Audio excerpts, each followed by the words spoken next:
السلام عليكم ولك عمي. عليكم السلام. الله يعطيك العافية. قديش خيار عمي؟ 5000 عمي. اف وبيش النعنع وك عمي؟ ما تفيدي نعنع على البسطة. هذا زلمة خالص مبين ولا حبة. ولك يا زلمة انت ايش فهمان علي يا زلمة؟ يا زلمة نعنع يا زلمة. 14 اليوم. يا بي يا بي. والله المونة بتكلف، والله بتكلف، والله بتلبك كمان. يعني 50 كيلو بيتنجان ما في. قديش بدهن فليفله، وقديش بدهن زيت، وقديش بدهن دوز. قول الدوز بنستغني عنه، بنجيب حمص حب، بس قديش بدهن يقعدن عندنا ها؟ يعني بقعدن عندنا شهرين ثلاثة. والله أنا حاب يقعدن عندنا الشتوية كلها، لأنه المقدوسة بتكلف، والله بتكلف المقدوسة. إيه والله.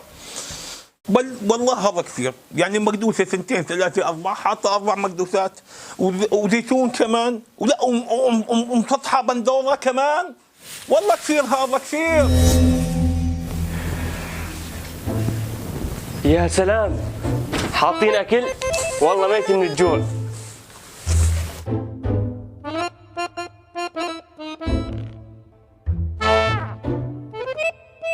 يما اعطيني بريق الشاي. بل كم كاسه شاي صرت شارب انت ها؟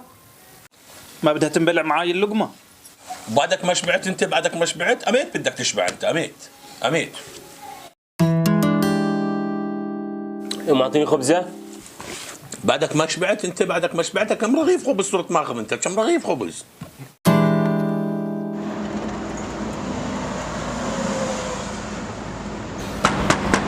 ولك صار لك 10 دقائق خلصت الميه. يا تشيل الصابون عن عيوني. اي ولك يوم كنا من جيلك، كنا من العيد للعيد نتحمم مره. بتشوف.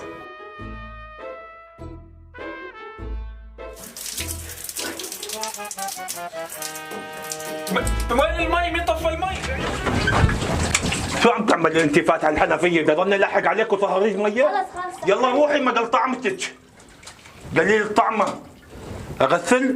بلا ما اغسل، وفر ميه. ما قال طعمتكم بهالدار.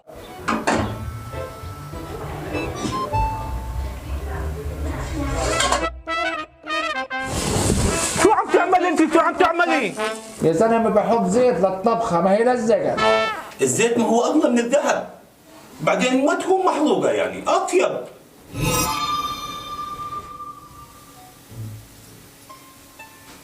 يا بعطيني مصروف. ها؟ تعي يابا تعي، هات. يلا هات، يلا روحي. هاي يابا، هاي ما بتجيب شي، بطلت اشتري. الله عمو ستستغني ان شاء الله. بتوفري. أنا يوم كنت من جيلك كنت آخذ ربع فرنك، ربع، ويقعد معي الأسبوع كله، وآخر شيء أرجع الباقي لأبويا كمان. هاي والله. كم رغيف يا بطة؟ هاي اثنين، هاي رغيفين لمحمد، وهاي رغيفين لخالد، وهاي رغيفين لغنى.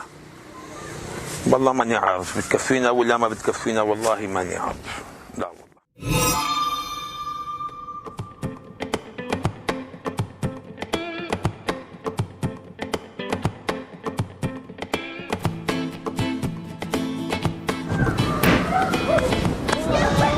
صارنا فوق